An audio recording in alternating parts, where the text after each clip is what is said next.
अस्सलाम वालेकुम। आज हम इस टॉपिक के बारे में बात करेंगे। एलएलबी पार्ट 3 इंग्लिश जूरिस्प्रूडेंस हमारा सब्जेक्ट है। तो इसमें हमारा टॉपिक है ऑस्ट्रेलियन थ्योरी ऑफ लॉ। ठीक है, पेपर में इसका question Australian theory of law भी आ सकता है, पॉजिटिविस्ट थ्योरी भी अगर आ जाए, इंपेरेटिव थ्योरी ऑफ आ जाए, या मतलब पेपर में अगर बार क्वेश्चन इस तरह भी आया, law is the command of sovereign discuss. ठीक है, मतलब आपने जो ये बेसिकली ऑस्टिन थ्योरी है। ठीक है, ऑस्टिन की थ्योरी है लॉ के बारे में। ऑस्टिन की जो डेफिनेशन है उसको क्रिटिसाइज में, मतलब क्रिटिसिज्म में, बेसिकली इसका क्रिटिसिज्म पेपर में आता है। सबसे पहले अगर हम इंट्रोडक्शन की इसकी बात करेंगे ना, Austin theory of law also called imperative theory of law because Austin presented the definition of law as a command and command is compulsory. देखें, इम्पेरेटिव का मतलब होता है कंपलसरी। अब यहाँ पर बताया गया कि ऑस्टिन के इसको इम्पेरेटिव थ्योरी क्यों कहा जाता है, इसलिए कहा जाता है क्योंकि ऑस्टिन ने लॉ को एज अ कमांड कहा है, और कमांड जो है वो कंपलसरी होती है।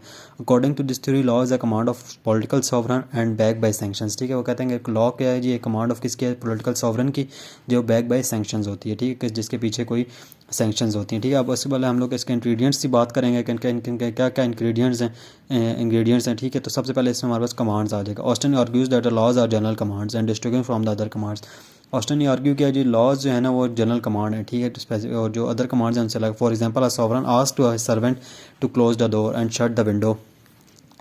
और इसके बाद क्या था जी, to prepare a food, but these commands are not laws but non compliance led to the punishment also. ठीक है, इसमें पनिशमेंट भी मिलती है, सारा कुछ होता है, पर ये जो लॉज, ये बातें हैं, ये लॉज नहीं है। ठीक है, कमांड्स जो जनरल कमांड्स हैं, ये लॉज जनरल कमांड्स नहीं होती, इसको स्पेसिफिक जो पॉलिटिकल सॉवरन ने दी होती।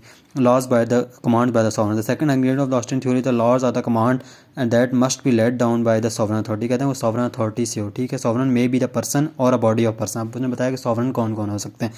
Person, a body of a person home a bulk of society obeys. ठीक है, जो बल्क है, मतलब एक सोसाइटी है वो उसको ओबे करती है, बल्क ऑफ सोसाइटी उसको ओबे करती है। And who does not obey himself, वो अपने वो जो सॉवरन है वो अपने आप को ओबे भी नहीं करता, या फिर मतलब किसी और को भी आगे ओबे नहीं करता। जैसे किंग हो जाता है, लेजिस्लेटिव कोई बॉडी हो जाएगी, मोनार्क का सिस्टम है तो मोनार्की हो जाएगी, मतलब वो सारा कुछ सिस्टम वो है command of sovereign. Law must be back by sanctions. अब वो क्या कहता है कि लास्ट फीचर उसका क्या है जी, लॉ जो है ना जिसके पीछे बैक बाय सैंक्शंस होने चाहिए। लो बंदा वायलेट करे लॉ को, however violate law shall face the punishments, law को पनिशमेंट फेस करे। Sanction become the logical part of the concept वाला, सैंक्शंस जो है एक लॉजिकल पार्ट बन चुकी हैं लॉ की। ठीक है, अब एग्जांपल अगर हम इसका देखेंगे तो रोड ट्रैफिक एक्ट जो 1960 का है, ठीक है, विच डिस्क्राइब द कमांड। ठीक है, command led by the sovereign, ये कमांड बताई गई और वो सैंक्शंस के बैक बाय सैंक्शंस है। अब बेसिकली जो क्वेश्चन हमारे पेपर में आता है वो क्रिटिसिज्म का आता है, तो हम लोग इसके क्रिटिसिज्म पे ज़्यादा हम लोग देखेंगे। They had been many attacks. ठीक है, मैनी अटैक्स। सबसे पहले हमारा एथिकल एलिमेंट।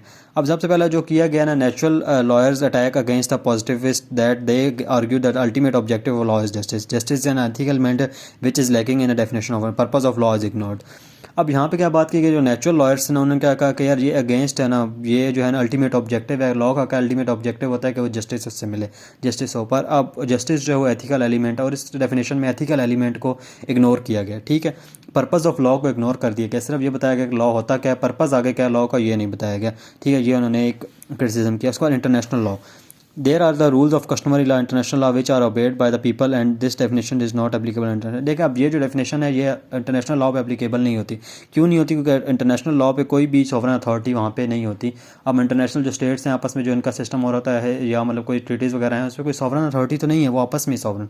ठीक है, अब थर्डली अगर इसमें the laws are the not commands, ठीक है, but simply power of conferring rules. ठीक है, अब ये कोई लॉ ऑफ लॉज कोई कमांड्स, बाकी कमांड्स ही नहीं होती।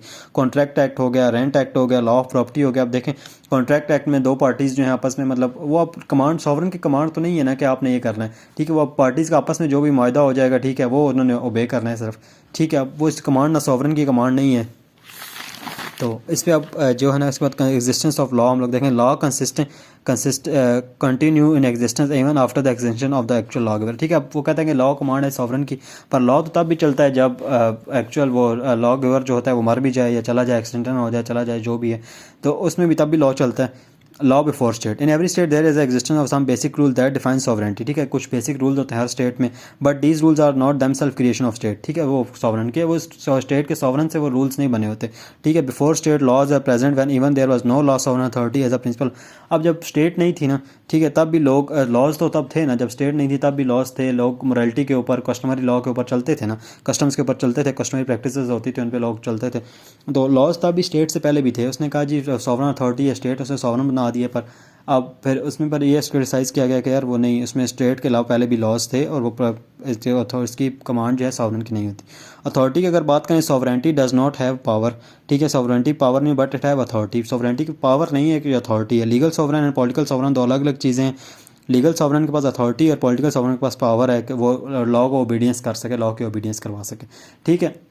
तो ये भी एक क्रिटिसाइज़ किया गया कि लॉ सॉवरन के पास पावर नहीं है, अथॉरिटी है, ठीक है। अब सेवंथली अगर देखें कि ये एक वन साइडेड थ्योरी है, क्योंकि इसने एक फॉर्मल सोर्स तो बताया लॉ की, पर उसके जो है ना फोकस एथिकल और मटेरियल सोर्सेज वगैरह पे फोकस नहीं किया, ठीक है। ये भी एक इसका क्रिटिसिज्म था। अब अगर इसके कंक्लूजन की हम लोग बात करें, वो सफिशिएंटली क्रिटिसाइज, ठीक है। अब एंड पे एट द एंड आप लोग अगर ये चीज़ लिख देंगे तो एक अच्छा इंप्रेशन उसमें आ जाता है, ठीक है। Criticize that Austin theory of the law must remember, ठीक है। रिमेंबर हमें चीज़ें देखनी चाहिए कि इसमें क्या क्या इसके फ़ायदे भी हैं। It contains quite a lot of truth, simple और कंसिस्टेंट डेफिनेशन इसने दी हमें। It makes law simple and limited other context, जो कॉन्टेक्स्ट थे जो उसमें हमें कॉम्प्लेक्सिटी वो हटा दी सारी, मतलब इसमें वो जो एथिकल एलिमेंट्स थे वो हटा दिए सारा कुछ। It is a reality based approach, ये एक बेस्ड है जो रियलिटी बेस्ड है, ठीक है। इसने जो मतलब कस्टम्स और वो चीज़ें उनको हटा के एक अच्छी एक डेफिनेशन दी, ठीक है। अब जहाँ पे आपने क्रिटिसिज्म हमने देखा कि इतना ज़्यादा क्रिटिसिज्म है, उसके बाद हमने कुछ उसके पॉजिटिव पॉइंट्स भी देख लिए, हमने इसके इंग्रीडियंट्स भी देख लिए। अब जिस तरह का मर्जी ऑस्टिन की थ्योरी क्वेश्चन आ जाए तो आप उसको अटैम्प्ट कर सकते हैं। Thank you very much.